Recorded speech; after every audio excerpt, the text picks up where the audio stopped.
Town, where tomorrow, July the 3rd, 2026, will be now known as Sporting Connecticut Women's Soccer Day in honor of them winning the WPSL championship from 1 year ago. Congratulations to the Sporting Connecticut organization on their achievement. Let's meet the starting lineups for both teams. First, for visiting Connecticut Rush. In goal, wearing 0, Addie Israel. In the field, wearing number 6, Ari Mullen. Number 16, Colleen Ardolino. Number 17, Macy Meets. Number 18, Addie Hall. Number 20, Mackenzie Reed. Number 21, Juliana Dane. Number 22, Jillian Grigorski. Number 23, Julia Johnson. Number 25, Taylor Zataba. And number 32 is Riley McGee. And now here are the starters for Sporting Connecticut. In goal, wearing 0, Caitlin Daly. In the field, wearing number 2, Julia Sally. Number 3, Greta Brunello. Number 6, Christina Stone. Number 8, Tiffany Weimer. Number 14, Lily McFadden. Number 20, Lainey Smith. Number 67, Giovanna Dionizio. Number 81, Brenna Brown. Number 88, Grace Simpson. And number 90 is Alex Chang. Fans, we ask at this time, if you're able to please rise and kindly remove your hats for the playing of the national anthem. The flag is located behind the sporting bench.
Thank you so much for coming out this evening and supporting WPSL Soccer in Connecticut. Enjoy the match.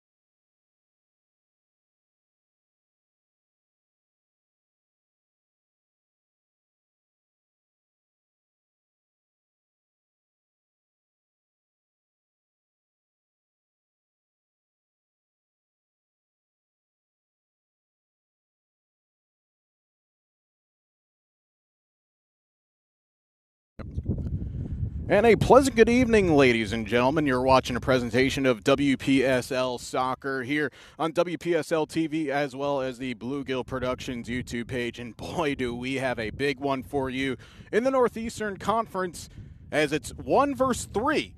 As Connecticut Rush, who are unbeaten on the season at 6 wins and 1 draw, take on Sporting Connecticut, who are on 5 wins, 1 loss, 1 draw, pretty much it's winning in this situation, though. For Connecticut Rush, if they maintain their unbeaten run, if they get a point tonight, they will be the conference champions. For Sporting Connecticut, a win means a two-way tie between these two organizations, and that means they get the head-to-head tiebreaker, and they would have a chance to defend their national championship crown from 1 year ago. You hear the wind howling in my microphone. I'm JJ Duke. Pleasant good evening to everybody watching at home. It is warm. It is very warm here in the Nutmeg State. It's funny because my colleague to my right, operating the camera and producing, Matt Bodie, and I were talking before, and he said, "Oh, isn't it funny? 7 weeks ago we were here, and the feels like temperatures was in the 50s. Well, not so much today. The high in Middletown, Connecticut, was at 100. Man, the feels like temperature was riding in close to 110 right now at 8:02 on the East Coast. It is 88. Feels like 96. Fortunately, with the sun set behind us, the lights on, and the wind blowing, it's a little bit more comfortable for the players out there, as it's going to be Sporting to get us underway. They're in the black jerseys going from left to right on your screen. Connecticut Rush in their first season in the WPSL in their all-whites, attacking from right to left with the wind, and we are underway as Grace Simpson will knock that all the way down the field, and Addie Israel will take it.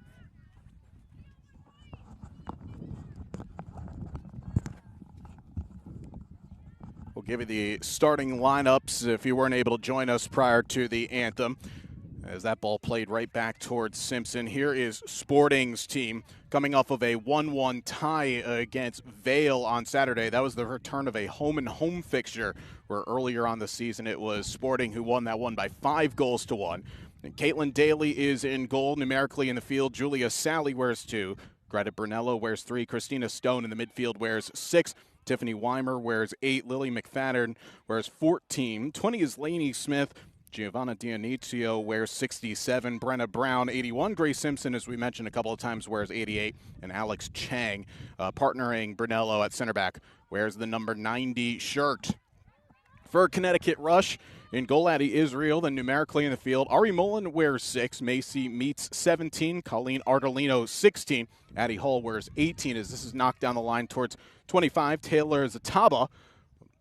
Daly able to clear that away, though. Doesn't get a lot of purchase behind it. That is Meets, able to get it out wide. We'll give you the rest of the starters in just a moment. This one bent into the near post, goes all the way through, but held on just at the last moment by Daly. It was the late on rushing Riley McGee, who wears 32, that was able to get something to it. Ball looked like it took a little bit of a deflection on the way through, and Daly able to hold it, but a good early sign here from the offset for the visitors. The rest of the starters for Connecticut Rush, Mackenzie Reed wears 20, Juliana Dane wears 21, Jillian Grigorski 22, Julia Johnson 23, and we got all of them with the rest in the build-up. Zataba wears 25, and Riley McGee wears 32. Now, we have had the opportunity to see this Connecticut Rush team earlier this season when they played Inter-Connecticut a couple of weeks ago down at the University of Bridgeport. It was a very impressive showing from Connecticut. They're a team that likes to make the field as wide and expansive as possible. They're a team that have creativity through the middle. They have center backs, and tonight that would be Johnson, 23, and 16, Ardolino, who will win just about everything in the air. The one thing that you'll say is they get a lot of goals from the midfield. One of those being Jillian Grigorski, the Kansas product, is level with Tiffany Weimer for the top goals mark in the Northeastern Conference with 5 on the season. As a ball to this near side for Ari Mullen, who's been played through. Mullen has a couple of players in the box. Clips that towards the penalty area, and the chance just goes wide. And there's Grigorski making that late run into the box, and that header was not a long ways off. And you see the slip from McFadden that allowed Mullen, the Marist University product, to pick apart a cross. And it was that delayed run into the box from Grigorski out of the midfield. It's something that we saw often from Connecticut Rush over that match against Inter a couple of weeks ago. Those two teams played at Albertus Magnus on Monday, that being Albertus Magnus in New Haven, and it was a 5-1 decision. Goals coming from many different sources on the night, including one from the spot, but a lot of them came from counter-pressing against Inter-Connecticut, who will finish off the regular season bottom of the 8-team division. That'll be a throw coming for Sporting over on the far side of the field. Again, you hear the wind howling through. The reason why I had to take the headset off for a second is because I thought to myself, oh wait, if I have my microphone pointing the other way, the wind might not be nearly as heavy, but it is still gusting here. While the state of Connecticut is actually a pretty flat state, we're kind of on a little bit of a incline, about 700 feet or so above sea level. So that's why we do get the wind and not too much protection with the trees, which makes this field, if you are kicking from right to left, you'll have the wind at your backs. This comes now to Mackenzie Reed, the Monroe, Connecticut native and the Fordham Ram. Goes back now with Colleen Ardolino, who's been a fairly regular player in the back line, the Milford native. Started all 18 games last season at Bryant, and an All-America East selection, but that will go all the way back towards Caitlin Daly, who will be going to Providence to play her grad season after spending 4 years at the University of New Haven. 3 of those years as part of the Division II program before moving up to the D1 ranks last year.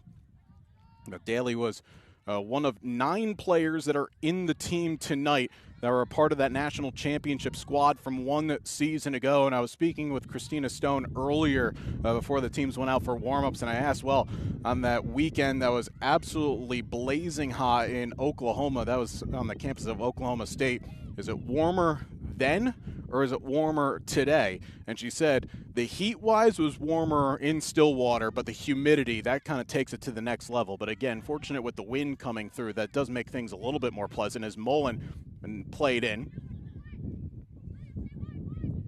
This is Meets onto the right foot. Not a bad effort. It's off the bar. That's a bit of a pop shot from 30 yards out, but again, with the wind at the back, why not have a go? And all Daly could do was stare and hope. Just a check to the right, and Meets let that one fly, and there was nothing that Daly could do, and she was just rooted to the spot. Again, when you have these conditions as what they are here at Country Club Road facility, the home facility of Sporting Connecticut, if you're not careful in and around 30 to 35 yards away from goal, you are going to be hit.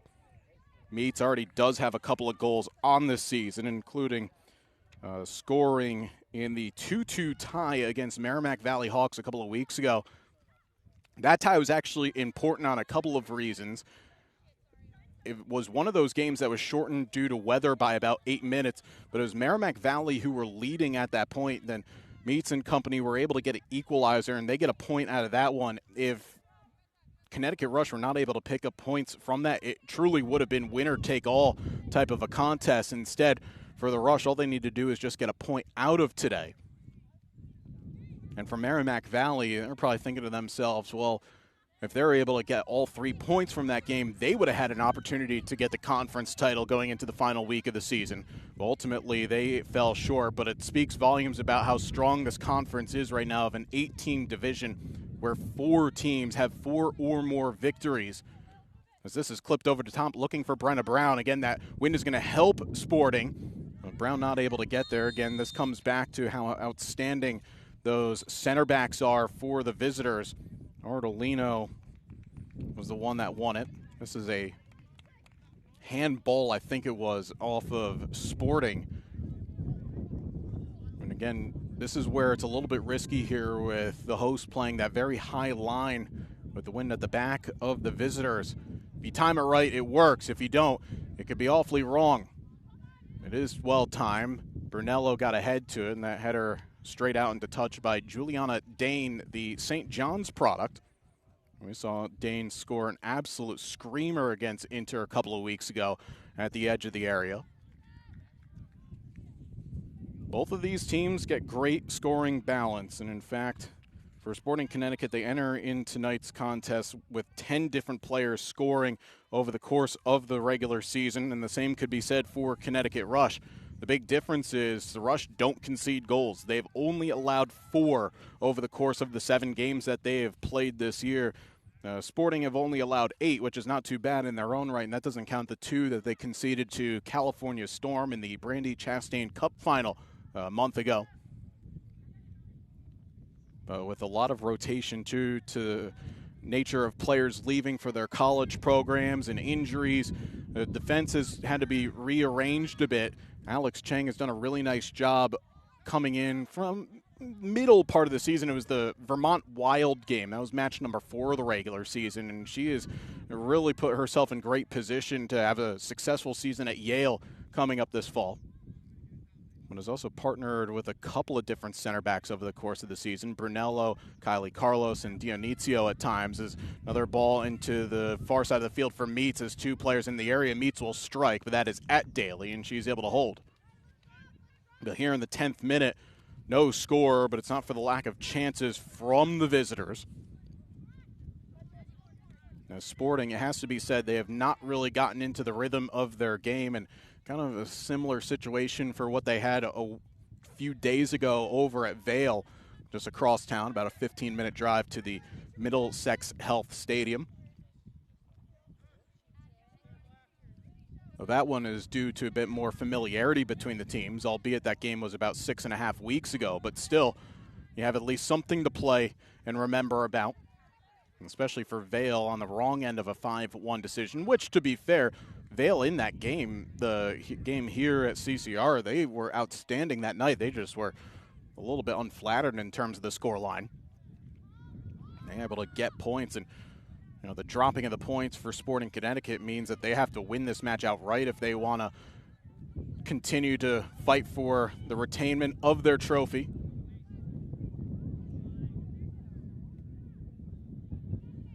Now for the first time here, we see Sporting able to dictate the possession now and forcing Rush into a bit of a compact block.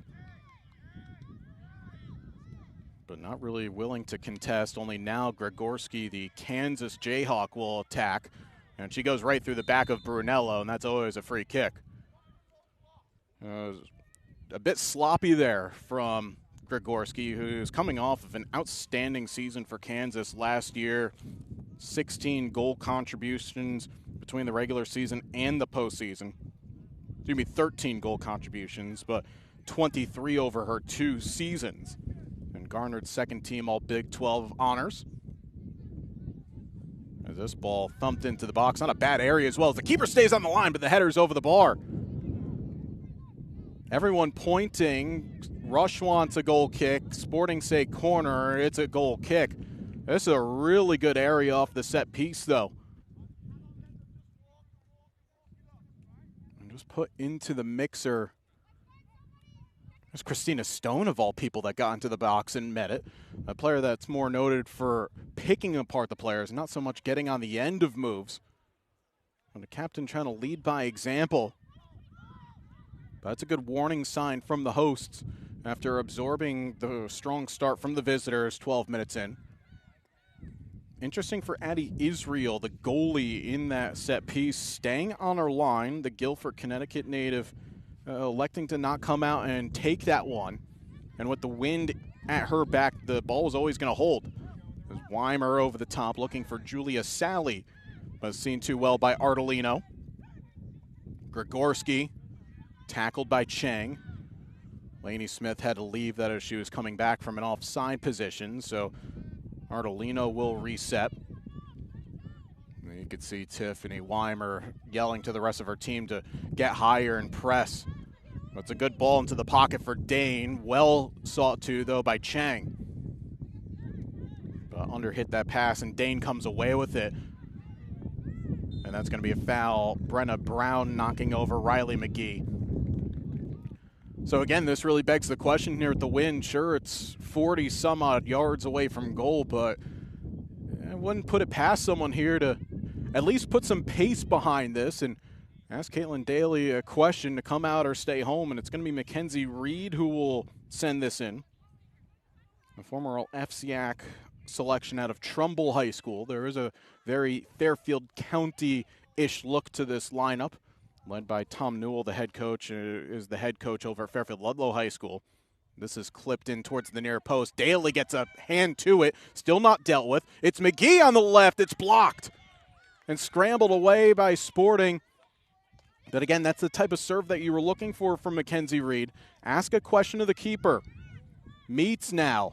Strong tackle from Simpson. has Weimer. Might have been offside. The flag does stay down, though. Weimer able to come away with it. Does ever so well to track back. That'll be a throw for Sporting. And it's a credit to Weimer, a player who's got 11 goal contributions over the course of the regular season, coming back well into her own defensive half to win back and keep possession for her team. Player who garnered national, regional, and conference honors in the WPSL. Also was part of the coaching staff of the year in the Northeastern Conference alongside Matt Cameron.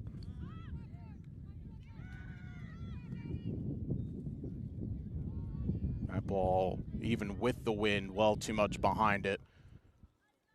But that will go for a throw over by the corner flag.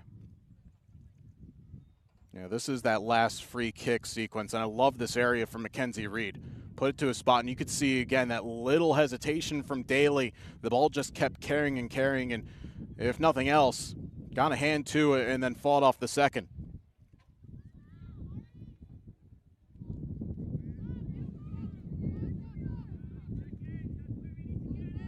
Weimer now has the overlap. Goes that way with McFadden.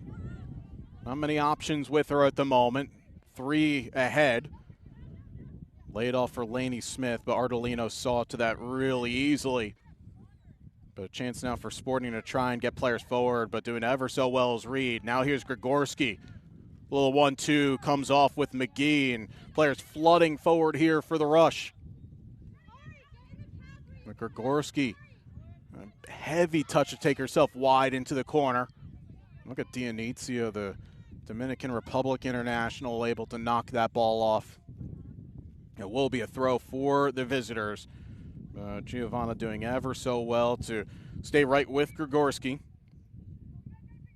Dionizio, the Yale graduate who also played a season at UConn as a grad transfer. Been with this organization now for a couple of seasons. First in the WPSL as Grigorski not able to keep that, and it's out for a goal kick. You see that parking lot behind the goal of Daly, chock full of cars. There's a couple of rows deep to both sides of us. Again, it helps when you have 2 teams in state, 4 Connecticut teams in the conference. You have a lot of these local battles. Stone now with McFadden. That's a good move here from Sporting. Lainey Smith. Back with McFadden. It's a decent area to Brown, and the header just goes wide. Oh, it's a great ball from McFadden to the back post. And Brenna Brown rose ever so well, but just missing wide of the mark. It was really slow to develop there for a moment, but McFadden just put it into space, and Brown, I mean, she does ever so well to meet to that. It's unlucky for her to get it to the wrong side of the post. But now Sporting are starting to grow into this game offensively after it was all rush in the first quarter hour.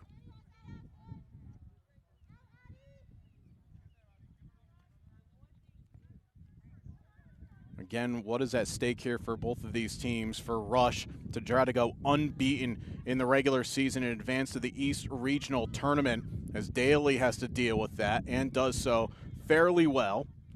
Ends up going safety first out for a throw. Know one thing for certain, the host team of the regional tournament will be down in the Mid-Atlantic. Pennsylvania Classics are the team that's hosting that, basically in essence a play-in game between 2 different conference teams. I believe the other team is Love City FC. And if you figured out where that team is based out of, you'd be correct in saying Philadelphia. The PA Classics, who are recently named the WPSL East Region top-ranked team.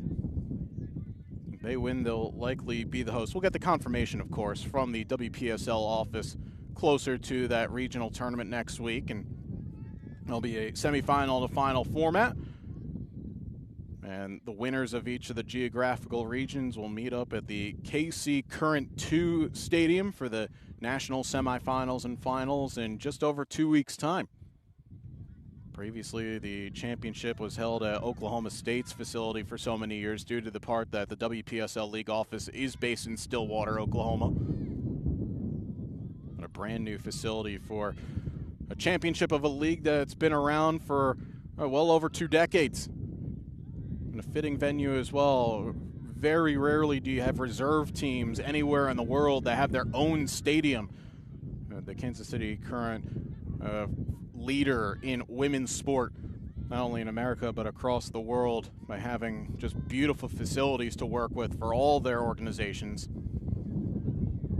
They'll be a fantastic host for the national championship in a couple of weeks' time as Chang will build out of the back. Thank you again for spending your Thursday evening with us as we get towards the 4th of July weekend. Can't guarantee that fireworks will be popping here in Middletown tonight, but we know a team that will be just as excited to see their season carrying on for at least one more weekend.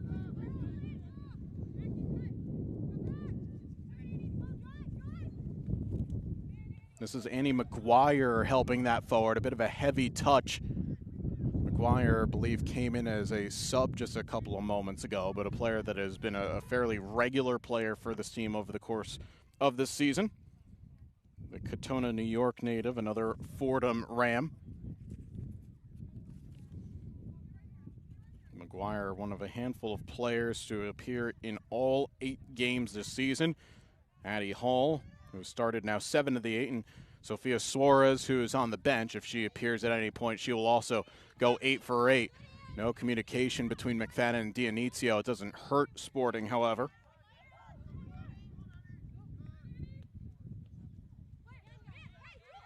Sally now with Weimer. Nutmeg executed, and that's a great ball to the path of Brenna Brown, who has stayed on side. Keeper off the line. Brown has players into the box. That's for Stone, but didn't have enough behind the pass. Again, the buildup was there from Sporting. Just not the final product. Sporting asking for a handball as well. Referee says, no chance, we play. Now a chance for the visitors to break. If Meats can get there, she cannot. And Tiffany Weimer going deep into the bag of tricks to pull the nutmeg, and then the Rabona pass. Brown was sent on her way, and give credit to Addie Israel. Didn't win the race to the spot, but got herself in a position to be big. As a ball into the channel for Weimer, the flag stays down. Brown is there. This hit all the way through towards McFadden. McFadden with a pair of defenders. Needs any sort of help. Trying to get a corner. Instead finds Sally, but the shot right at the keeper. But it's been a positive last 5 minutes for Sporting Connecticut. Couple of chances going forward. Couple of shots now on target that Addie Israel's been able to deal with. And again, look at the amount of purchase she gets on the clearance with the wind. Even Gregorski, who's a master tracking down anything in her area, not able to get there.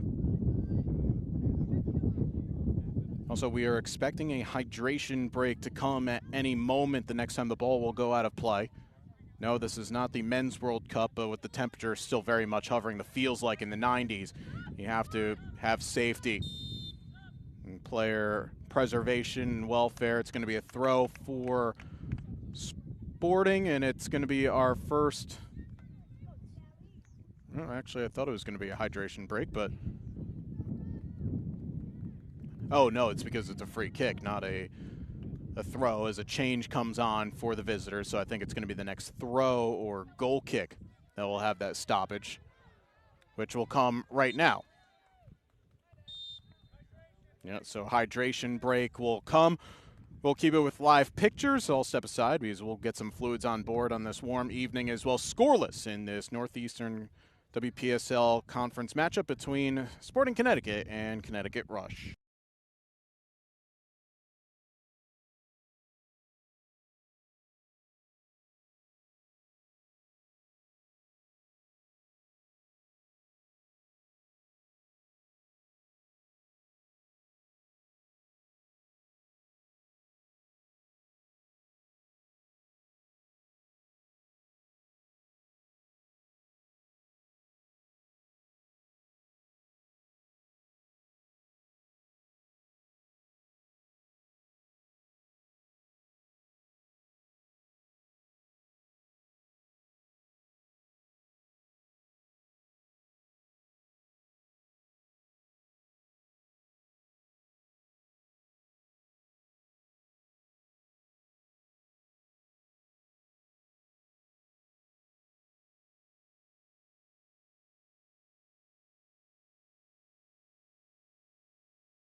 All right, welcome back here. Hydration break is done. It'll be a throw for Connecticut Rush just below us off to our right. And on behalf of our entire Bluegill production crew, I'm JJ Duke. Thanks for spending your Thursday evening with us here. Again, this match will determine who will be the representative of the Northeastern Conference in the East Regional Tournament next week. That'll either be Sporting Connecticut with a win or Connecticut Rush with a draw or a win. A handful of changes for both teams from what is Ian Dark called the refreshments period. I think it was Ian Dark who said that. Or it could also be Derek Ray. Anyways, a chance now for Macy Meats, who's been a bright spot here for the Rush in this one. Dinks it to the back post, and it just goes over the bar.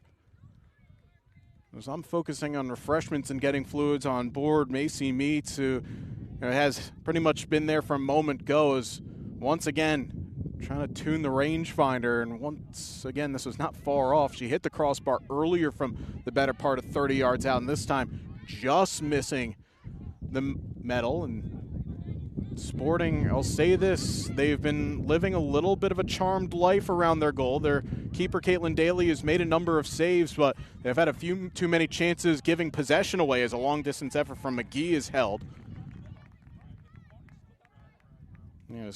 Sporting need to find some outlets out of the back and not just trying to play through the lines. Rush have happily sat in a little bit. They're fine allowing Sporting to play on the back line. That's nutmeg number 2 for Weimer, but not able to complete the pass. It's one of those where, they're going to kind of sit in a little bit of a higher block, and then once the ball gets to a certain spot on the field, that's when they attack, and Sporting have not really hurt them in building out of the back. They've been strong in getting the ball wide and playing through the channels that way, as it'll be a throw for Rush.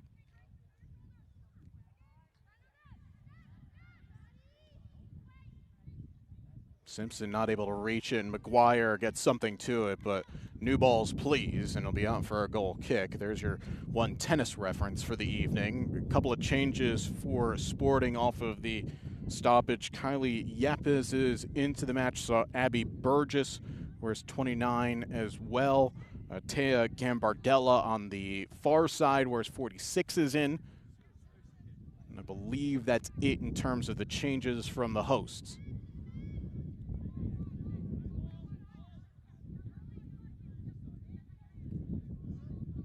Alex Chang out of the back. Now with Greta Brunello. It's been too comfortable defending right now for Rush. Able to force Sporting, who want to try and, again, play down the channels, but just haven't gotten a lot of success, as Callie Dean Kraft will check in. Wears number 1. She'll come on for Julia Sally. Kraft, another one of those players that was on that national championship squad from one season ago. In the team tonight, 9 players, is also in addition to this being the last chance for Sporting to defend their national championship. If they can get there, that is, then they'll continue to do it, but match by match. This is clipped over the top now for Riley McGee. McGee in a foot race with Dionizio, and Giovanna does ever so well to win that and kept it on from going out for a corner. Sure gives up the throw, but that's really classy defending there. But yeah, earlier as well, an appreciation from the city of Middletown. They awarded Sporting Connecticut a plaque in honor of their 1-year anniversary of winning the WPSL championship. That tomorrow will be Sporting Connecticut Day in the city of Middletown.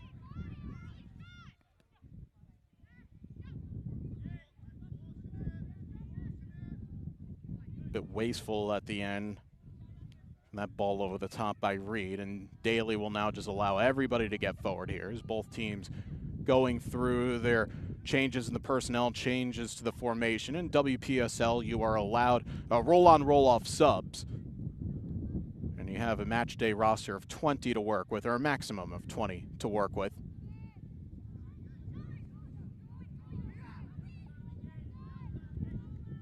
Back to front, and a good first touch from Weimer.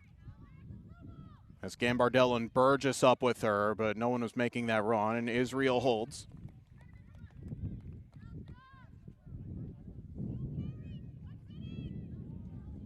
Again, a credit to what this Connecticut Rush team has done over the course of this season. They have their goal scorers, the scores that will get goals in bunches, but just the defensive consistency that they've had over the course of this season. And when you look at the players that have started this match, it's pretty much been the players that have been there since day one of this season, the likes of Reed and Johnson, Ardolino, and Hall. Those are players that have played every match or nearly every match this season. When you can build that continuity, even in a 8-game regular season, you tend to have success. As Dionizio, it's a great ball over the top to Weimer, who cannot believe that she's in an offside position. We'll take a look at this one here. It's a good area from Dionizio. As you'll see Weimer at the top of your picture, there's no way that she's offside, as there's a defender about 2 yards ahead of her, just at the edge of the box. So that's a bit of a break there for Connecticut Rush. This is hit over the top. Daly able to get there just in time.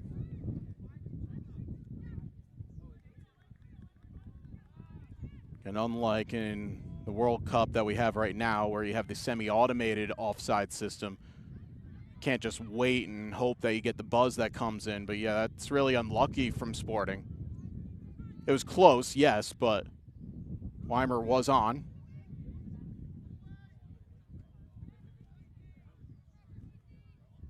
Daly punts that. Stay on. Nope. New balls. 33rd minute. And we'll have at least a couple of minutes of stoppage time due to the water break.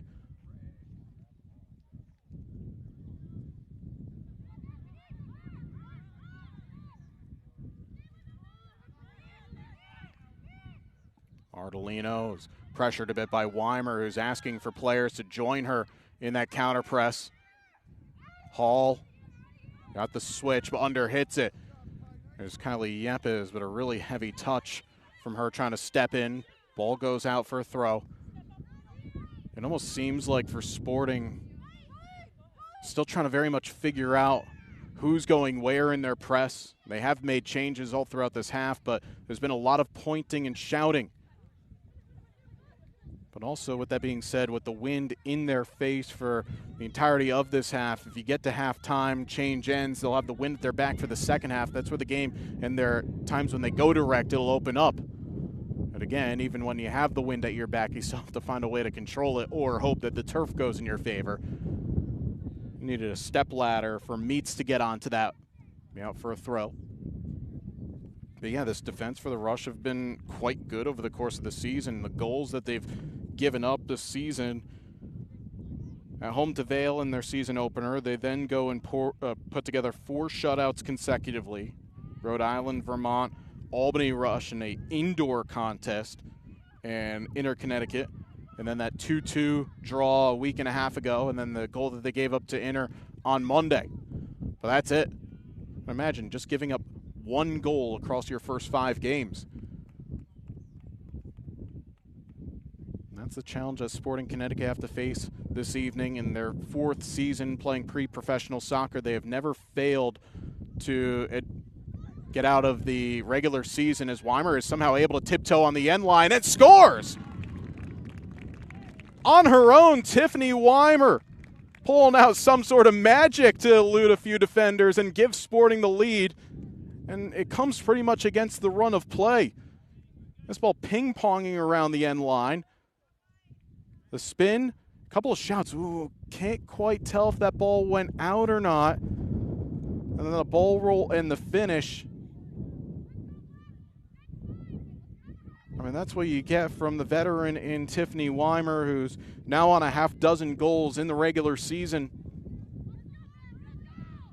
Certainly a bit of a contentious one from Connecticut Rush, because a few players had their hands up saying that that ball went off.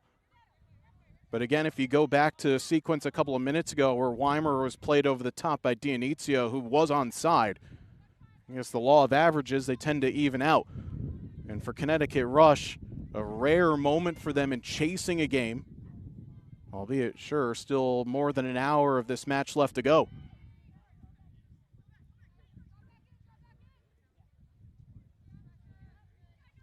But for all the moments that they've had, Rush going forward in this first half, hitting the bar, going close a couple other times, forcing Daly into 4 saves in this half. If Sporting all of a sudden can get through another 9 minutes plus a few of stoppage time, and they're going to feel really good about where they stand. As I was saying, Sporting Connecticut have never failed to advance to a postseason, whether that was in UWS or WPSL. I don't want this season to break that streak. Julia Johnson able to play into the channel, but an offside on the visitors. As Ari Mullen, who started this match and came off for McGuire, she'll re-enter. And it's going to be for Macy Meats, who's been the standout of this match for Rush thus far in the day. And Meats was the one that crashed the crossbar from the better part of 35 yards out and forced Daly into another save. We'll let her off the hook on the one that she nearly dinged someone's windshield, but that's beside the point. But Meats probably will see the rest of the half off and then come back on to start the second. But this is actually a role that Mullen, who just checked in, very familiar what she did at Marist last fall. Super sub, every game off the bench for the Red Foxes, who advanced to then the MAC, now the Metro Conference Tournament. Weimer was in an offside position. But Burgess's flick-on header not able to link up and nearly wins that back off of Johnson. Johnson also has been part of that really solid back line for Rush over the course of this season. Playing in a bit more of an advanced position this evening. The throw to come for the visitors. And a goal for Tiffany Weimer in the 34th minute, I believe it was. That was the difference in this game.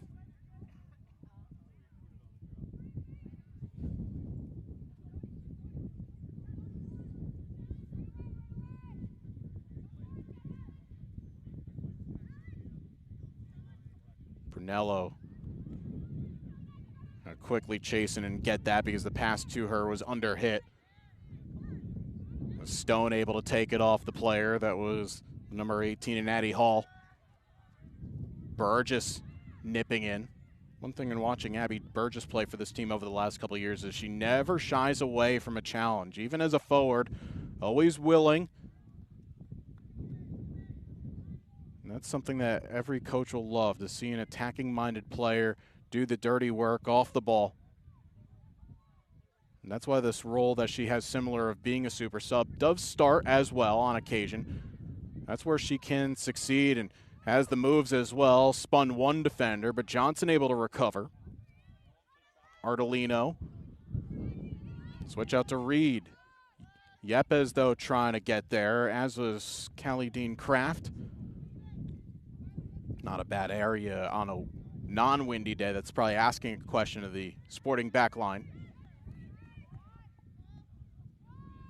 Oh, it's a great area, but Burgess was not ready for that to be sent to her. A chance now for Sporting to get players higher up the field. Under 6 minutes left to go here in this first half. Tiffany Weimer with the lone tally.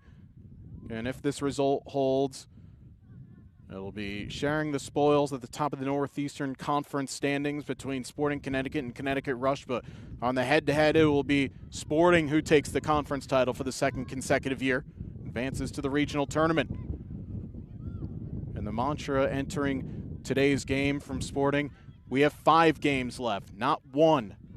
Because they want to get all the way to that national championship game in Kansas City in a couple of weeks' time. And even with a bit of a rotated team from, well, it really started this season, and a lot of the players that was there for game 1 have been called back to their college teams or unavailable for today for various reasons. But the group that coaches Weimer and Cameron have put out here today, they've had to be resolute in defending at times, but also have shown something going forward. Grigorski now just popping into space. Riley McGee trying to chase this down.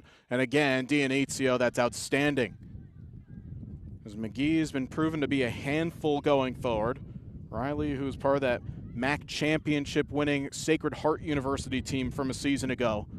Someone that is known for picking apart a good pass, a handful of assists for the Pioneers last year. But a giveaway now in Weimer. Has Burgess with her. That's just really good team defending from Rush. However, Stone will just reset it.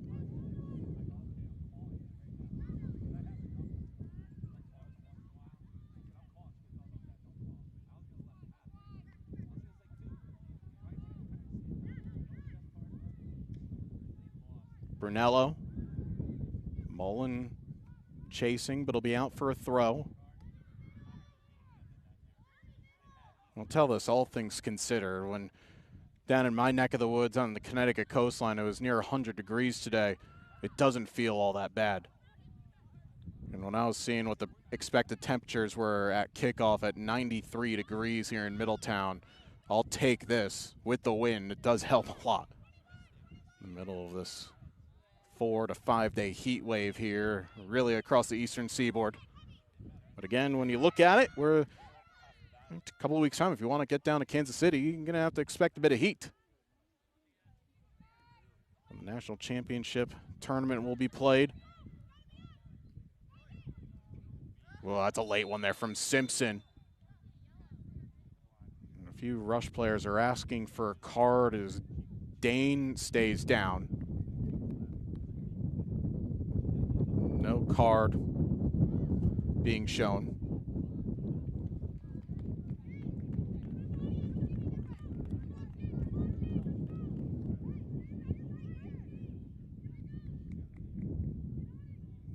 There's only about a couple minutes left and expecting a couple of minutes of stoppage. This ball launched forward. Daly has to hang back, and well, she knew that goal mouth and how far that she had left to go and backpedal. You don't mind them again. That in the college sense, that is a shot on goal. But again, Sporting with issues playing it out of the back, and there's Molin. That's pretty from Ari. Molin with the step over. Molin with the shot and scores. That is sensational from Ari Molin, and we're level pegging just on the stroke of halftime.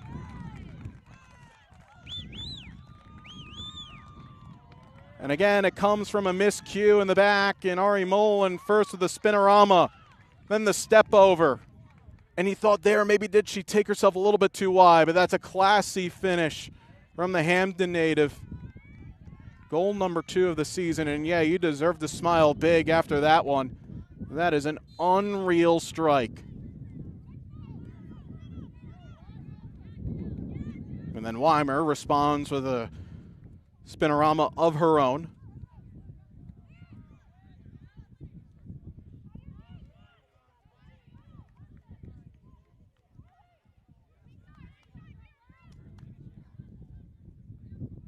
And only expecting maybe a couple of minutes of stoppage time as we hit the 45th minute. Ari Molin now 2 goals on the season for the Marist University Red Fox, and probably that's going to be one that will be clipped on the personal highlight reel and also the Connecticut Rush highlight reel for quite a long time. Grigorski was offside. Yeah, it was a bit of a delayed reaction there from the assistant. But it looked like Grigorski did just start her run a little bit ahead.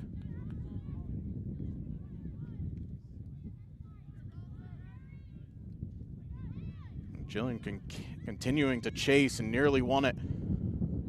Kraft got knocked down by Dane. It'll be a free kick for the hosts. Only just a few seconds left. And it'll be 2 minutes of first half stoppage time to come.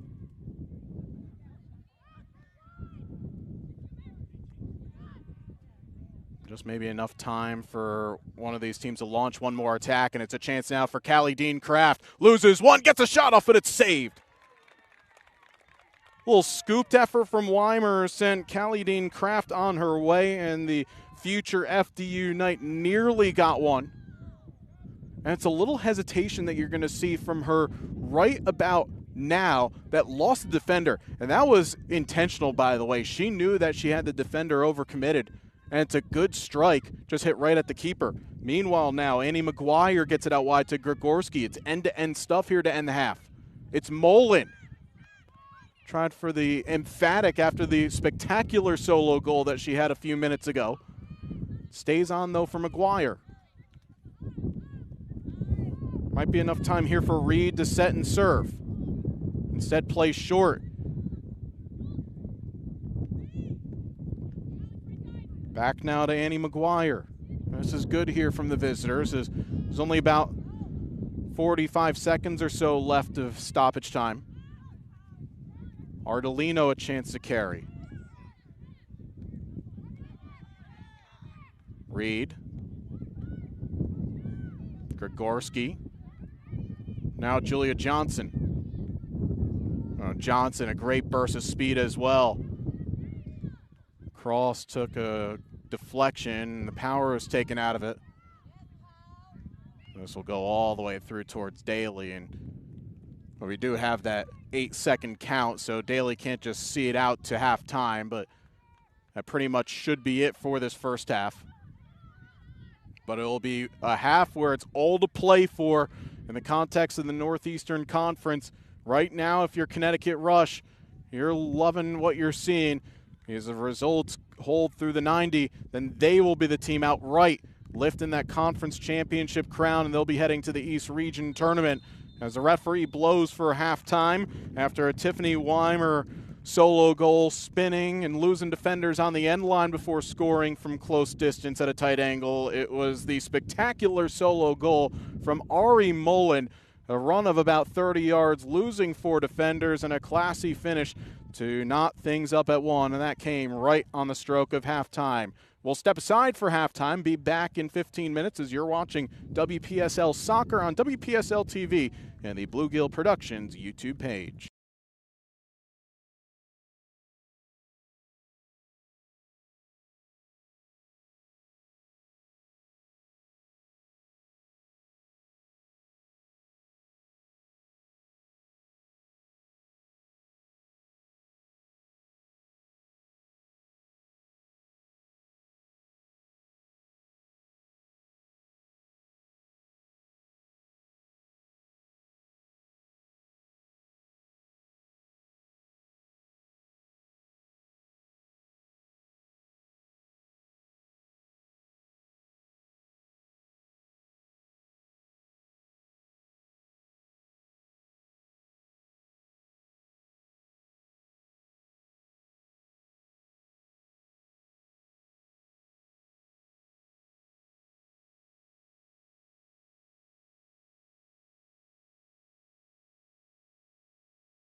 And welcome back here to Middletown, Connecticut, just a few moments away from the start of the second half between Sporting Connecticut and Connecticut Rush. JJ Duke here with you again. As it stands right now, a 1-1 scoreline gives Connecticut Rush the Northeastern Conference title as they enter in tonight at 6-0-1. Meanwhile, Sporting Connecticut, they had the lead just past the half-hour mark as we see the goal that Tiffany Weimer scored. A little bit against the run of play, but was able to trap it on end line. A little contentious, wondering if that ball actually went out of play or not, but a ball roll and a pretty finish, getting that one past Addie Israel. And Sporting, again, maybe against the run of play, taking the lead. But this is a stunning moment from Ari Molin. A take from about 40 yards away from goal. One spin move, a step over. Thought there she took it a little too far, but a classy finish into the upper 90 to give Connecticut Rush their first goal of the evening. And to get it level pegging once again, the Rush, they had many chances over the course of the first half.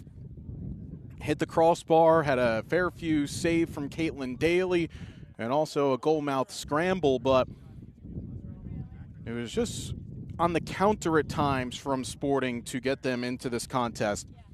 Now they're going to be going with the wind at their back, and how is that going to change things? We will see over the course of the next 45 minutes. Could it be the last 45 minutes for the defending WPSL champions, or will Sporting find a way to nip a winner at home and complete a perfect season at CCR at home? Or will it be Connecticut Rush in their inaugural season in WPSL to go unbeaten in the conference and advance beyond this weekend to the East Region Tournament? First touch for the substitute goalie, Liz DeBlasi, as DeBlasi's been in the squad the last couple of weeks for Caitlin Daly. DeBlasi was the hero in that Brandy Chastain Cup final against California Storm, stopping a couple of penalty kicks to bring yet home another trophy for Sporting Connecticut. As here's Lainey Smith on the opposite side of the field, trying to link up with Lily McFadden. Smith and McFadden didn't have many big moments to showcase in that first half, but when they got going, they were able to link up a few times and pick apart a couple of great crosses. As Brenna Brown able to intercept that diagonal. Brown had a header off of a McFadden cross and nearly tucked it away into the back corner. Again, what is very much a kind of makeshift lineup for Sporting Connecticut. Regulars, of course, within the squad, but players either playing different roles or getting the start as opposed to coming off the bench. We're trying to make the most of it here this evening. This is McFadden trying to link up with Sally, but those two cross paths, and now here is Ari Mullen. Ari with a solo goal, picking up goal number 2 of the WPSL season. And this is a Connecticut Rush team that has only conceded now 5 on the season, but have scored 23 goals across 7.5 matches. Over the course of the season, they put together 4 consecutive shutouts.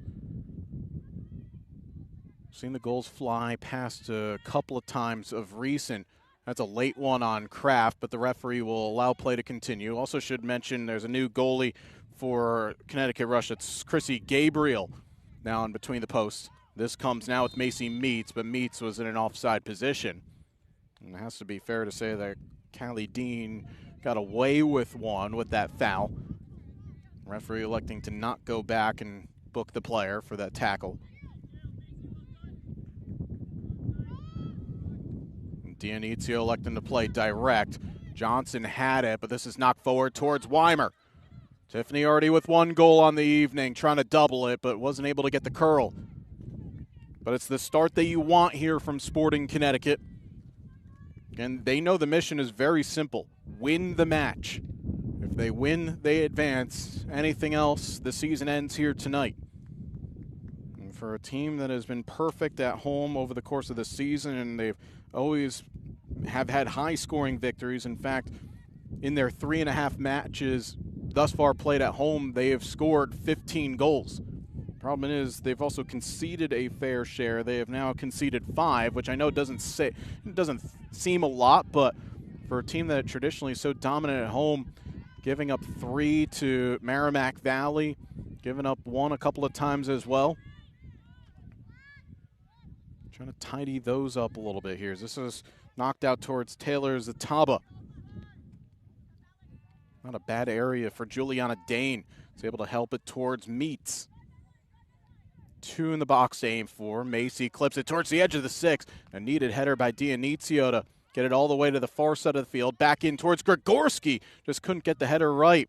Molin's still there, but not able to keep it on.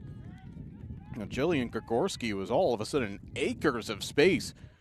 I don't think she even realized that she could have probably taken that down and tapped it past de Blasi.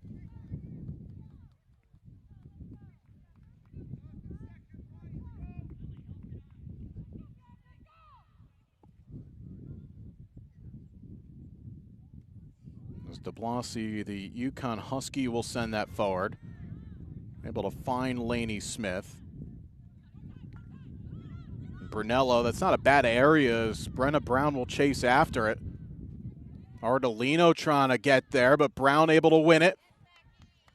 Really well done by Reed. However, Weimer gets in and will shoot just over. Good chasing once again from Weimer. And that's why you don't mind those balls knocked over the top. It's in a position where Ardolino couldn't help that back to her keeper. And Weimer, we've seen her score from there before. Wasn't all that far off from doing it once again. Remember, Weimer over the course of last season in all competitions netted 12, 3 of them in the playoffs. Now Weimer up to a half dozen in the regular season, plus the half dozen assists. In fact, Tiffany has now registered a goal in each of the last 4 games, all in the league. Good work by Sally, that stays on. But Stone can't link up with a player in a black jersey. And a throw to come for Rush. Now, interestingly, there is a little bit of previous history between these two organizations, as the referee is going to ask for Zataba to back up a few yards. Back in UWS, it was Sporting Connecticut in East Haven that knocked off Connecticut Rush in that league. That was the only meeting that those two teams played, as Rush had been in UWS from 2021 through 2024. Sporting Connecticut entering that pre-professional circuit in the 2023 season, or excuse me, in the 24 season, I should say, as Weimer will strike from distance, takes a big deflection. Smith should let that go out for a corner, and she does. Now I have to correct myself again. No, it was the 23 season. They did not square off in that first campaign. But that Rush team, very different from the type of Rush team that is here today. Completely new coaching staff, pretty much all new players as well. As Rush at that time never really threatened to make the postseason, whereas Sporting Connecticut have gotten to the playoffs in both leagues in each year. It'll be Weimer to take this, and again with the wind at the back, this is one of those where can you just put it into an area and does it drift all the way through? It is hit to the back post, but a bit too tall for Stone and out for a goal kick. It's as if we've seen that happen before. Maybe not so much here specifically, but when the conditions are a little wonky, you do something that's unconventional, it just may pay off for you. And again, we apologize if you continue to hear the howling. There's absolutely nothing we can do. It is that windy here in Middletown, which again is a huge respite from the temperatures that were hovering around 100 earlier today. Again, 9 of the players that played in that WPSL championship game in Stillwater, Oklahoma last year would have faced similar conditions to what we have here this evening. And it does sometimes help with the memory banks of knowing that you have to play through the heat, but both teams have to battle through it. As Lainey Smith now into the area, dances past one. Strong tackle, though, from Hall to knock it away. Mullen does ever so well to track back and keeps it on. Ari certainly buoyed by the solo brilliant goal that she scored earlier. Doing the job defensively. The Sporting will build from the back. Again, the game was cagey for the first half hour, and then once the Weimer goal came in, then it really opened up. As here is Weimer. He's got the big diagonal instead. pings it to Smith, lays it off to Sally. It's a decent first touch from Julia. Now with Brown with the outside of the foot, but right at Gabriel. It's a good move, though, from the hosts. And again, we're seeing more of that really since from about the first hydration break. So the 25th minute or so, more connectivity in the midfield and the attacking players. And again, now with the conditions in their favor. And, of course, they train here day in, day out, so they will know how to play with the wind. How can they use it to their advantage? This is clipped towards Kraft, but under hit. Stone there to recover. And she gets fouled. Ooh, referee actually waves that away. And Kraft, I think, is anticipating a run. The referee was in the position, waved that away immediately. But Christina gave the ref the look, and I can tell you this, you don't want to have that look. It's not a good look. It's one to say that you were, perhaps in her opinion, incorrect. This is also coming from probably one of the nicest people that you'll ever meet in Christina Stone. That's a great turn from the aforementioned midfielder. Smith. Now with Reed. By the way, Christina always has to come over and tell us that she and the family enjoy watching these broadcasts, and that's so nice. Never necessary to do so, but we appreciate it nonetheless. We just enjoy doing what we do here with Bluegill Productions and covering pre-professional soccer here in New England. This wraps up our production schedule for the course of this season. And sadly, we'd love to have the chance to cover postseason action, but none of the clients got there or will host.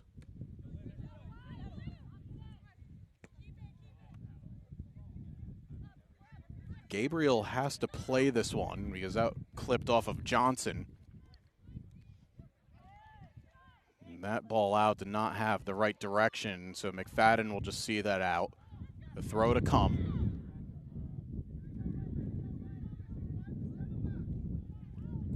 Can hear a lot of urgent yelling coming from a number of different players.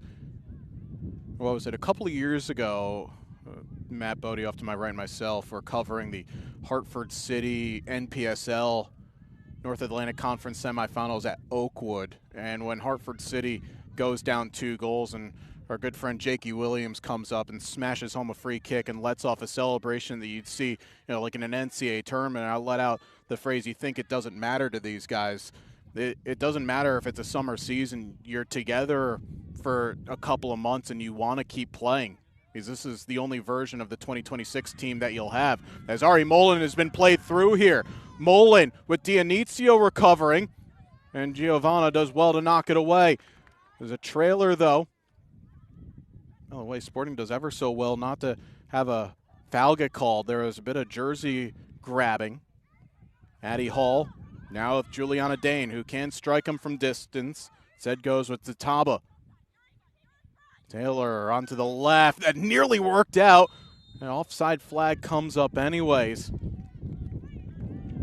Well, this was a moment here, and we'll look at this again. Mullen again, toe punting that past Brunello.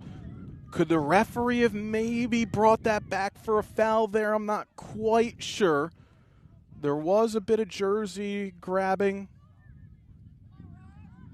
Credit to the players. They played through it.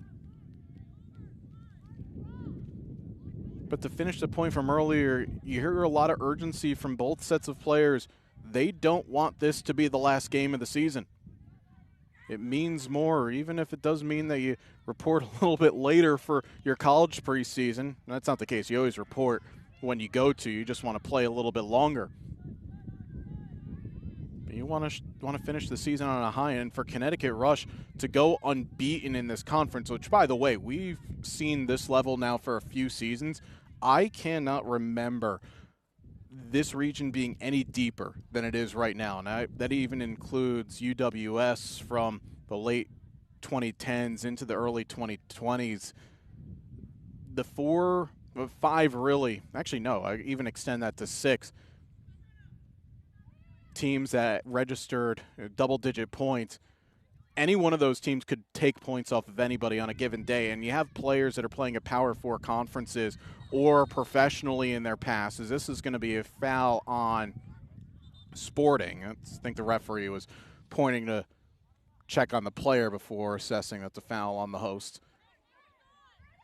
And you have these two teams, Vale across the way in their first season, but they have some absolute brilliant players on their roster. Merrimack Valley, on their day, they could be one of the best teams in this entire league by the way that they play.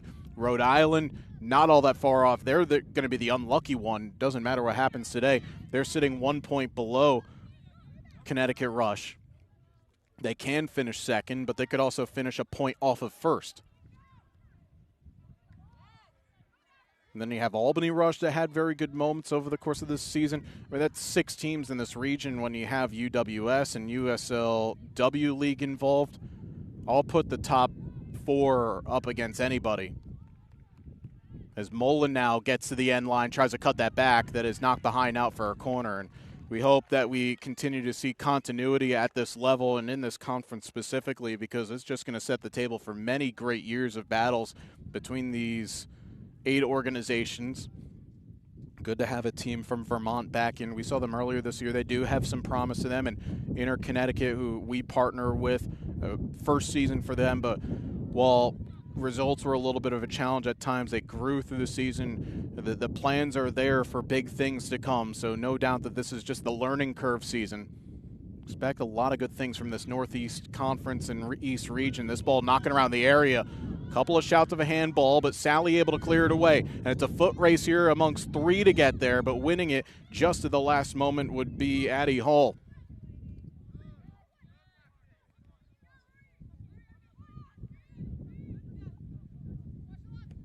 Now Hall will play direct. Not a bad area, actually, but Chang, ooh, got it wrong. Grigorski nearly there.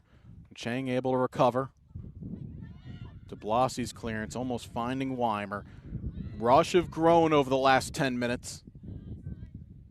Sporting got off to a good start in the second half, but the visitors have settled in here, and they're pushing. They're trying to get a winner here.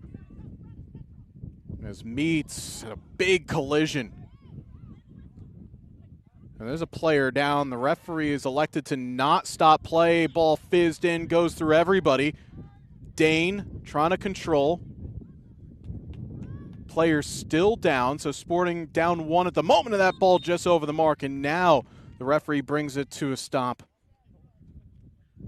As the athletic trainer immediately sprinting onto the field, that is Greta Brunello, and you'll see this here. Her and Meets, just a collision. And Brunello, currently getting attended by the athletic trainer and kind of grabbing at that left shoulder. She fell awkwardly. I'm speaking about how for Sporting, where they have a little bit of a makeshift lineup that includes the defense, so I can tell you off your picture right now that Greta has gotten back up without the assistance of the athletic trainer.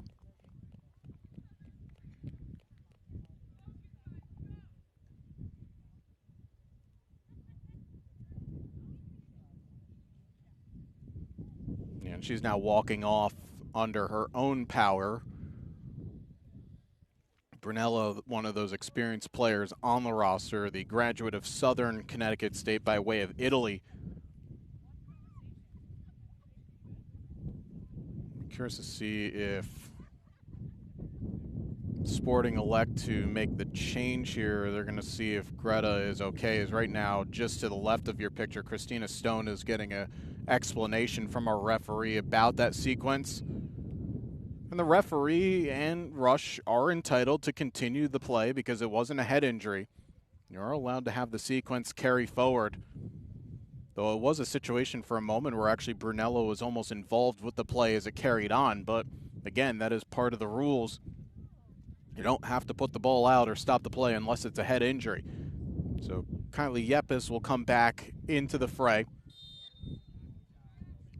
Under a half hour left to go. Again, as things stand, Connecticut Rush will be the outright Northeastern Conference champions unbeaten entering tonight at 6 wins and a draw in the 8-game regular season, where you play everybody in the 8-team conference once and then play your travel partner, if you will, twice in a home and home. For Sporting Connecticut, that was Vail. Easy to do so when you have 2 teams based in Middletown, Connecticut. And for Connecticut Rush, that was taking on Inter-Connecticut FC. Inter based in Milford. Played 1 game in Bridgeport. And then you had Connecticut Rush, who played their games at Albertus Magnus College in New Haven. Good step from Brenna Brown, taking that off Johnson. Doesn't have much at the moment. That's good defending from Johnson as Brown goes right through the defender, and that's going to be our first yellow card of the match. A bit of frustration there from the longtime member of this organization in Brenna Brown. Late and clumsy. While this game probably could have had a couple of yellow cards already, that one was the first.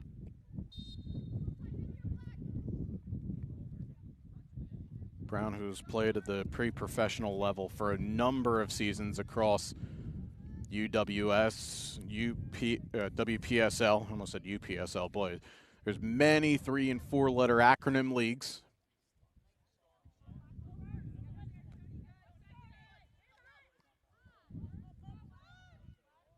Kraft giving up a number of inches in height to a lot of these players, but still fighting, coming away with possession. That's a lovely turn from Callie Dean. Couldn't find Weimer on the cross. Sally does not get away with the push.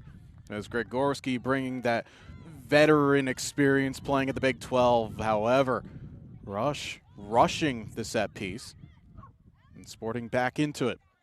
I just heard a bark, which means dog at the football. So we've checked off a number of the boxes here in this evening. Hydration break. Already had that. Dog's night out. A few other things. Hit new balls, please. Haven't hit the wover yet of the wide and over. Wover.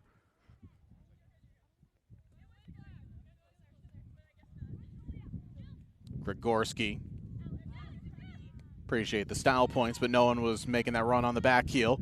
Over the top, but too tall for Brown. Oh, it's great strength there from Lily McFadden. And more known as a player that likes to get forward and attack, but can do the job defensively. Good interception by Gregorski. And Macy Meets once again, carries. Going up against a different defender, and Kylie Yepes on for the injured Greta Brunello. Meets. Cross blocked and cleared away, and now Lainey Smith can turn. Brown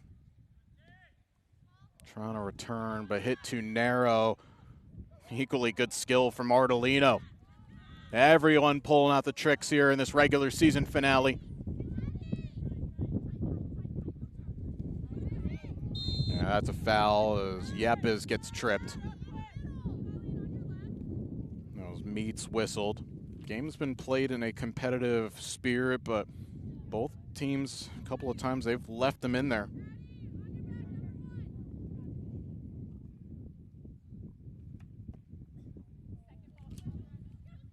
A great first touch from Lainey Smith. And able to put that into a channel for Kraft. Ardolino, though, again, showing great strength, good awareness, able to shield it out. And we have hit the second hydration break here. So we're at the halfway mark of this second half. Again, as it stands right now, Connecticut Rush, they will win the conference. Can Sporting Connecticut come back and keep their quest alive for a repeat of their WPSL championship? We'll have it for you in just a moment here on WPSL TV and Bluegill Productions YouTube page.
got the fluids on board. One more quarter if to go. It still just doesn't feel right saying the 4 quarters, but in this case, unlike in some games, well, many games in the Men's World Cup where you're playing in controlled environments and domes, it's still in the mid-80s, and the feels like is 89 here in Middletown, so you got to get those fluids on board.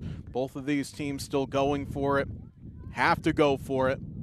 But I love the fact that Connecticut Rush, a tie for them will do in winning the conference title, but they're going for a win, and you love that as a neutral. Again, as things stand right now, Connecticut Rush would finish with a 6-win, no-loss, and 2-draw record, 20 points. They will win the conference title outright. If Sporting Connecticut can pull one here inside the final 22 minutes, get a win, then they will be the champion of the conference despite sharing the points with the Connecticut Rush side on 19, but because the first tiebreaker is head-to-head, not goal difference, it is head-to-head. That is how Sporting Connecticut will advance on. And as you can hear through the microphones, the wind still howling, which has made conditions much more bearable. Was a part of the reason why for the original 8 p.m. start time, knowing that at this time of the year we do get pretty hot days. Made for a fairly decent atmosphere as well. Both teams having players warm up. In fact, it looks like Rush have someone ready to come at the next stoppage. Is Laney Smith now in some space, gets a decent effort off, but it was wide of the mark. Smith, who has been there for the goals over the course of the season, 2 this year, had a few last year as well. In fact, 2 in the playoffs. As Rush will make a change, it is going to be Mackenzie Reed who checks off. And Annie McGuire will trot back on.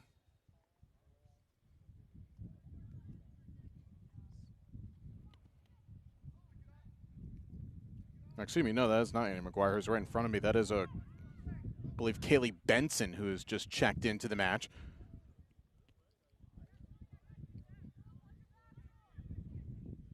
McFadden trying to win a corner. It's going to be a throw over by the corner flag. Throw taken quickly towards Kraft. But another throw to come. And it's going to be Dionizio who will try to launch this into the box. Has 3 to aim for. That goes by everybody. Bounces to a dangerous spot, but there is no player in a black jersey. Chang's got to be careful here, but able to guide it back towards Liz DeBlasi. Has not had a lot to do in this second half as she came on for Caitlin Daly.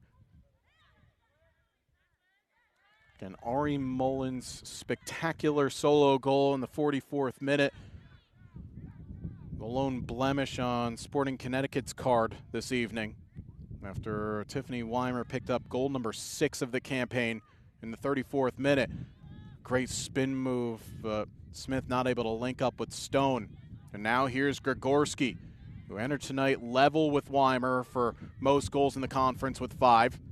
Weimer, McFadden, that's asking well too much of Tiffany, and it'll be out for a goal kick. Now hearing some urgent cries from Tom Newell, the head coach of Connecticut Rush. Someone who's been with this organization for a number of years, also the head coach of Fairfield Ludlow Girls High School soccer. Almost said lacrosse. Literally high school sports for the spring just wrapped up a couple of weeks ago. Sidebar, worked the all 8 lacrosse state championships between the boys and the girls. So if I drop the lacrosse word, that's not intended. It just, when I think of high school teams, that's where I go to immediately because of recency bias. Meanwhile now, Annie McGuire cross cut down. Riley McGee still trying to keep it on. And Chang will just launch this forward. Again, you're seeing more direct play from the hosts. Again, helped with the wind at their back. Good tackling from Stone. Now the visitors can break. This is played over the top looking for Weimer. Johnson will just guide it back towards Gabriel.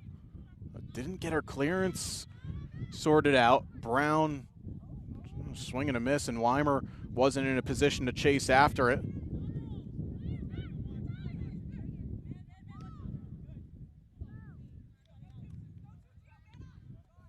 Dionisio is rushed into the clearance, so this will just be a throw to come for the visitors. 15 minutes left to go. A couple of minutes of stoppage as well. We'll probably expect a few with that because of the injury and the hydration break.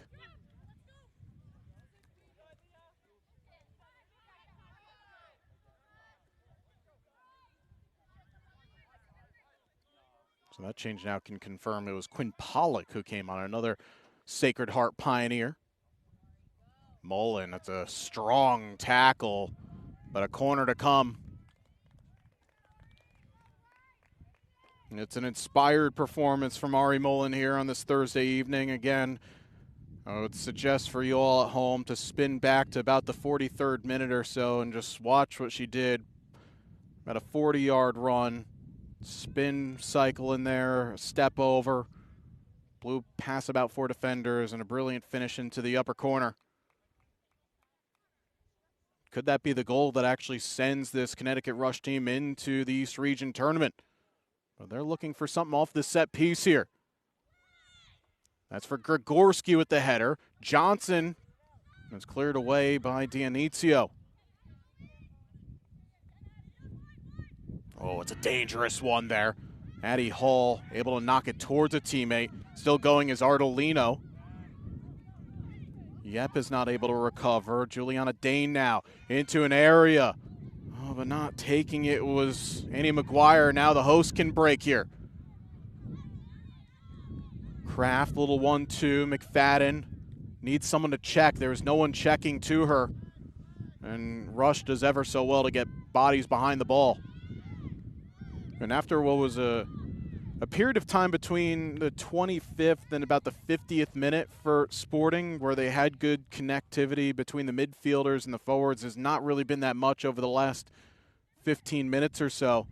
Just everything direct. And that last phase right there with McFadden, just no one to play it to. Heat obviously starting to play its factor as well. But now Sporting going to bring on 2 here, try to freshen things up a little bit. It's going to be McFadden and Sally coming off. Abby Burgess to come on, and Grace Simpson as well.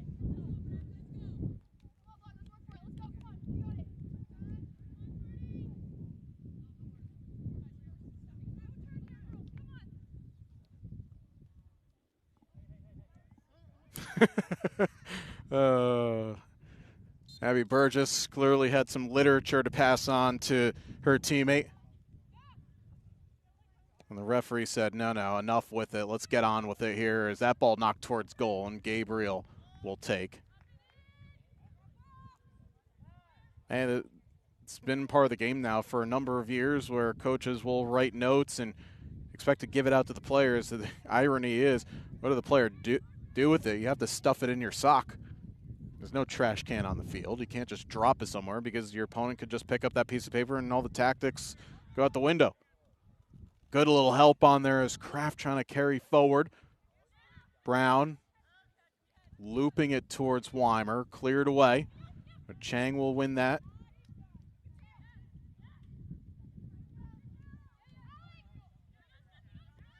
Chang. That bounce, an awkward one. Deflected towards Weimer. Beats one defender. Back to Smith, but scrambled away. Simpson now puts it towards goal and tipped over the bar by Gabriel. Well, ultimately, you can never win the lottery without buying a ticket, and you can't score without shooting, and you don't mind that from Grace Simpson. Young Chrissy Gabriel has not had a lot to do since coming in for Addie Israel. Gabriel, the Washington and Lee University product, just doing the smart thing and tipping it over the bar. But here comes the set piece. Hit to the back post for Brown, goes over her. Simpson not able to keep it on, and out for a goal kick. Not a bad area, as here is that chance. again, it's a simple save for the keeper, but with that wind, you have to be secure, and even if it is spearing it over the bar, you take safety first. Mullen off, but still Rush continuing to play at least with 2, sometimes 3 up front. Again, conventional thinking would say, and now at this point, just sit back and try to play for the result, but with Macy Meats going back up there, that is all-out attack and trying to get the win.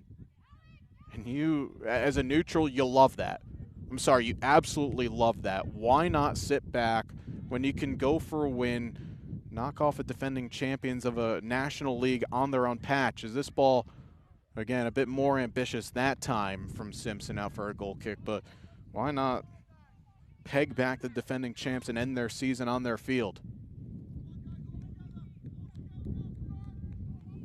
All together now as the shouts from Coach Newell. And still with the attacking quality that Rush have at their disposal, don't think for a second that they're just going to sit and only just look to counter. They've got the players that can do some special things. In a blink of an eye, they could turn defense into sustained possession and then attack. And Mead's able to skip past 2 defenders. And that's smart from Macy, finding a teammate. Good pressing from Riley McGee. Dionizio showing that caliber of defensive abilities, albeit pumps it into touch, but still stopping what could have been a break down the left. Again, we're anticipating at least 3 to 4 minutes worth of stoppage time, 2 with the hydration break. Greta Brunello went down with an apparent upper body injury. This is going to pop out towards McGuire in space. Lays that off. First time effort is right at DeBlasi as that came from Juliana Dane.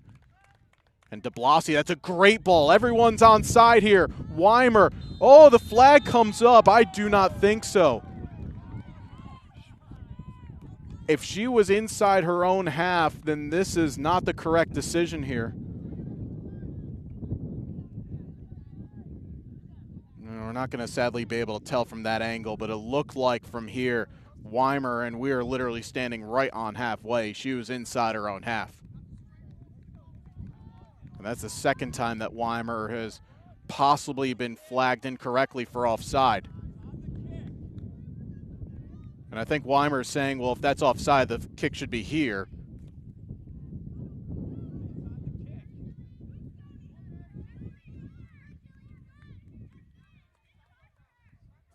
Even the player even looks up to us, and yeah, you know, we are neutral, but yeah, have to give the acknowledgement that it was played behind the line. Anyways, there's a whistle here for a head injury for Grigorski. Jillian still kind of not quite there.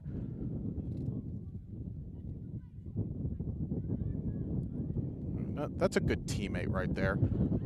Some in the eye, and Andy McGuire says, I got that.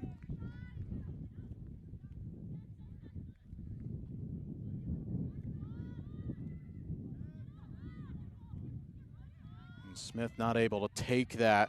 Ardolino trying to send that out for a throw, and it's taken quickly. Kraft. It's not a bad area. Brown chasing after it. Safety first from Lauren De Laurentiis. And Rush just knock it away. Meets. Yapis was late to get there. Now McGuire's in. Annie McGuire on her own at the moment here. Does have players to aim for, but there's Dionizio once again. Giovanna, that's outstanding. Can she find a ball? Yes. It's Delaney Smith. This is helped on towards Abby Burgess, who is actually not the worst thing in the world to let that go. Callie Dean Kraft sends it towards Brown. A bit of a rushed serve. Stone not able to win that battle, and here's Grigorski. Just only one at the moment. Great area for Meats to try and chase after this. Defended well, and de Blasi safety to Chang. Again, right now, Connecticut Rush will win the conference title outright with this result. Sporting Connecticut need the win in order to force a tie with the points between these two clubs, and then Sporting would win the head-to-head. Callie Dean Kraft into the area. It's a good cutback, but no one was there.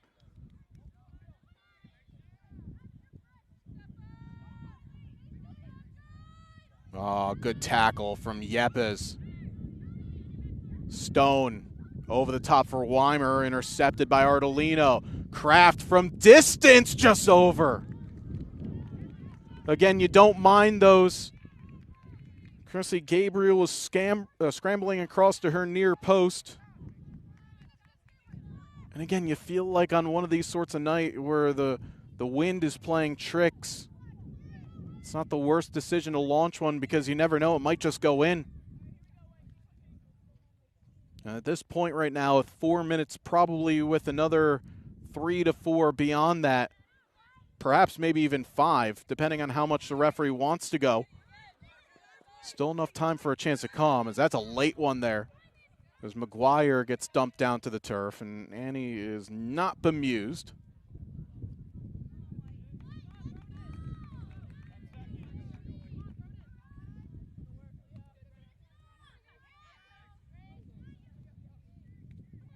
Oh, that's a late one. It's Dionizio, not once but twice, and then Meets with some afters. That's going to be a yellow card. And Giovanna not happy about the first tackle as well. And now the shouts coming in from the Sporting bench as Matt Cameron tells Chang to get forward, and de Blasi will just launch this forward. Again, with the wind at the back here, a lot can happen from this. And that's going to get all the way over. Nearly got through towards Laney Smith. But Rush will just clear their lines. And not a lot of distance. This might work here for the visitors. Yepes does well to win the header, but it still stays on. And Kraft had it, but then Dane takes it away. Puts it into space, but Chang knocks it down. Yepes. That will get all the way through. Burgess trying to chase, but there's Gabriel to take it. Good, confident goalkeeping from Chrissy Gabriel. Now players from and coaches from both teams at the edge of the technical area.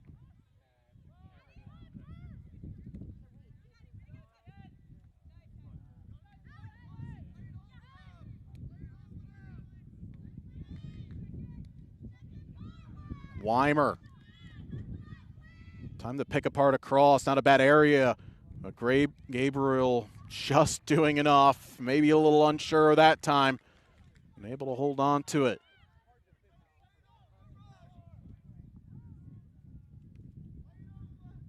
Chrissy, again, not a lot of purchase with these clearances. She does have the wind in her face, mind you. But still, Sporting Connecticut right back in possession. And Sporting a 1-1 draw on their match on Saturday.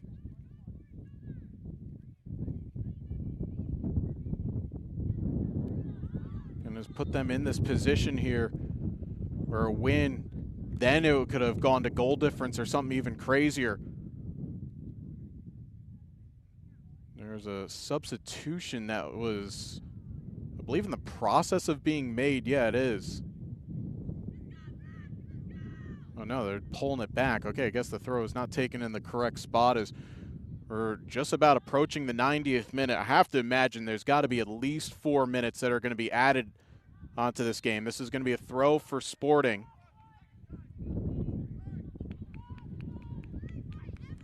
As we are now in the 90th.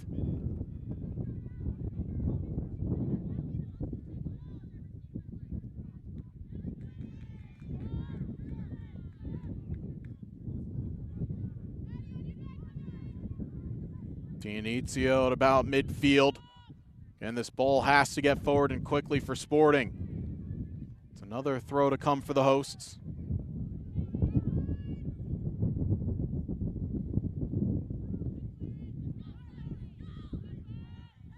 Chang does well to win that battle. Kraft. Well, that's a shot of a handball. Everyone looking at it, and the referee says nothing doing. DeBlasi launches that forward. Burgess trying to win the header. Dane able to find safe haven with Riley McGee. As we are now into stoppage time here. We'll wait for the whistle from the mark from the referee. 4 minutes. All right, so here we go. 4 minutes left for both of these teams in the regular season. Sporting Connecticut need a goal. Again, a draw will do for Rush, and they will win the regular season title outright. There is a change being made, so 4 more minutes now another 30 seconds going to be added on top of that.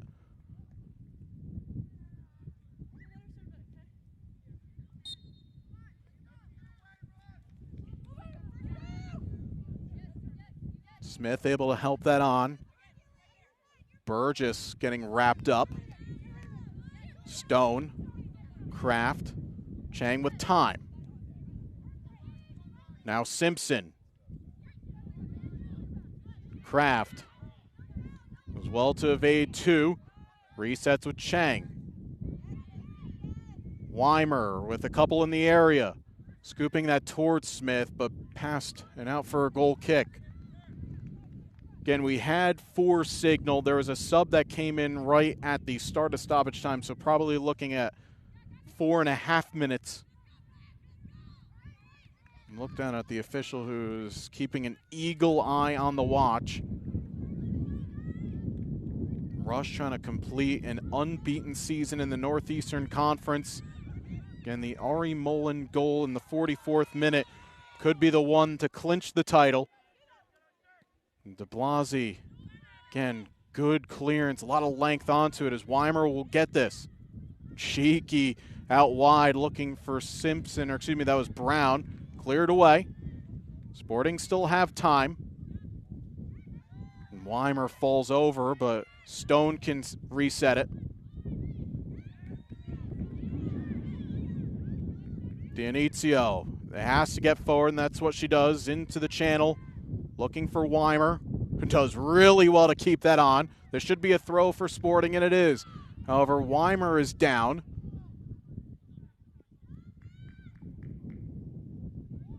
That was a 50-50.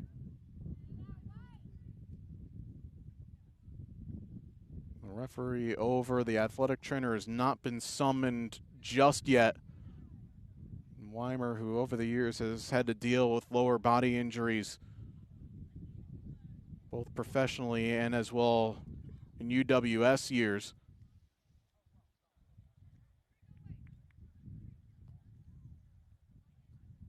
And this is just going to continually add more time, probably figuring there's still another 2 minutes of play left to go, even though we are in now the 4th minute of stoppage time.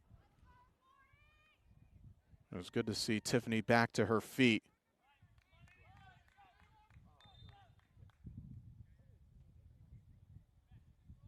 Well, now the referees are having a conversation.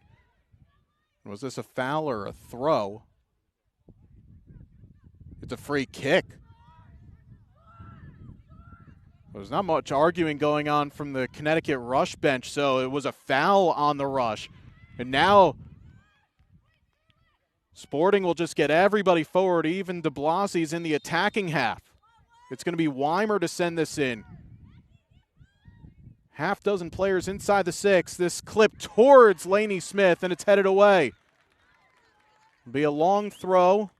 Again, time is of the essence right now as we're near that 4-minute mark. There will be more added on.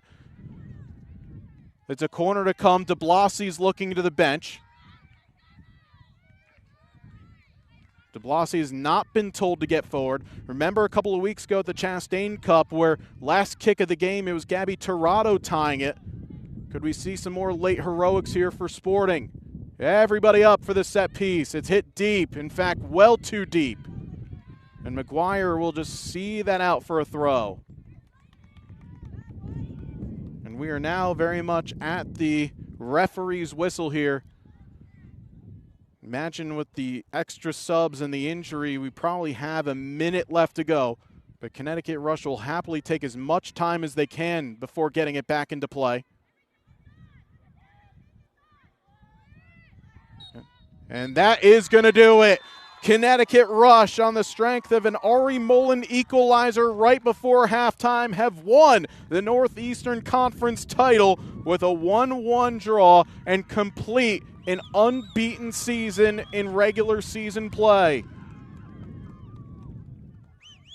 What a year it is for the expansion club, as Connecticut Rush, a team that stayed local. A lot of players from Fairfield and New Haven counties coming together, taking the season by storm, putting together a 4-match streak of shutouts in a row, getting goals from a number of different players, and Jillian Grigorski leading the charge with the 5 on the season. And they get the result that they needed on the night, and they will advance to the East Region Tournament.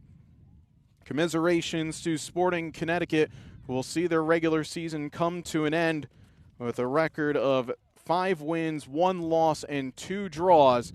They get the goal from Tiffany Weimer, who will wrap up the regular season with 12 goal contributions across the 8 matches played. But in all likelihood, unless there's something that happens with replacement teams, because we've seen that in the past before in the WPSL, but their season will likely be coming to an end on this evening. But what has been a really strong exhibition of WPSL action here to wrap up the 2026 regular season. It's all postseason play to come for Connecticut Rush fans. Make sure to stay with their social media channels as well as WPSL's league website and their social channels for where the postseason run will continue for them. For our entire Bluegill Productions team, I'm JJ Duke saying so long. Enjoy the rest of your 4th of July weekend, but it is Connecticut Rush seeing the fireworks hit early, with them claiming the Northeastern Conference title with a 1-1 result over the defending champions in Sporting Connecticut.